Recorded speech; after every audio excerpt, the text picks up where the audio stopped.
If you're picking up the Vidar or thinking about taking it into battle, remember this first. This machine is nothing like anything you've driven before. It's not a tank meant to charge in and punch faces.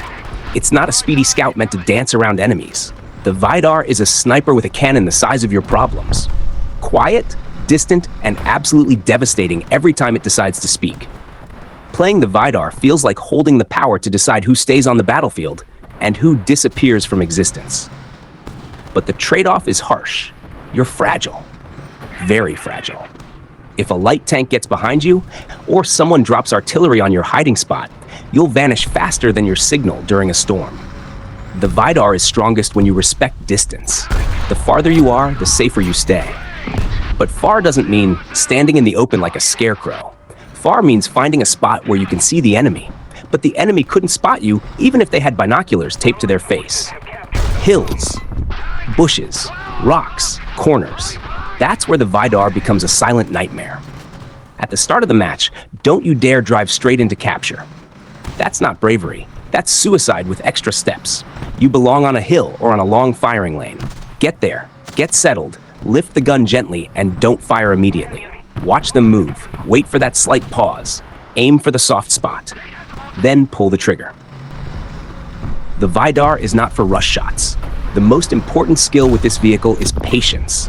You're not a rapid-fire artillery piece. If you miss, you just announced your position to the entire enemy team. And trust me, nobody wants to let the Vidar live longer than necessary. You're too dangerous. The moment people know where you are, they will hunt you with everything they've got. And that's why, after every shot, you move. This is the golden rule. Never fire 2 shots from the same place unless you want the enemy to mail explosives directly to your address. Shift left, shift right, shift back. Find a new angle. You are a snake in the grass. Strike once, disappear immediately. Check your minimap more than you look at your crosshair. The Vidar's survival depends on information. If you know where the fight is happening, you know where to set up. If you know where your team is losing, you know where danger is coming from. Most Vidar players don't die because enemies play well. They die because they never noticed a light tank sneaking behind them. And light tanks? Oh, they are your worst nightmare. Fast, annoying, persistent, and totally in love with ruining your day. If you see one, fire first or run instantly. Don't stand there trading shots. You won't win. The Vidar shines the brightest in the late game. When the battlefield is quiet, when everyone is wounded, when no one has strong armor left, that's when you become the sharpest knife in the drawer. You pick off weak targets, support teammates from afar, and end the match with a calm, almost elegant dominance. And that feeling? That last hit perfection feeling? Nothing beats it. The Vidar is not for hot-headed players. If you like rushing, brawling, slamming into enemies, you'll hate it.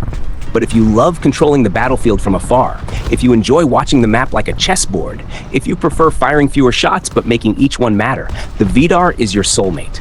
And remember this, the Vidar isn't powerful because it hits hard. It's powerful because the enemy never knows where it's hitting from. You win not just with damage, but by spreading fear and confusion. The kind of fear that makes players ask, who shot me? Where did it come from? What's happening?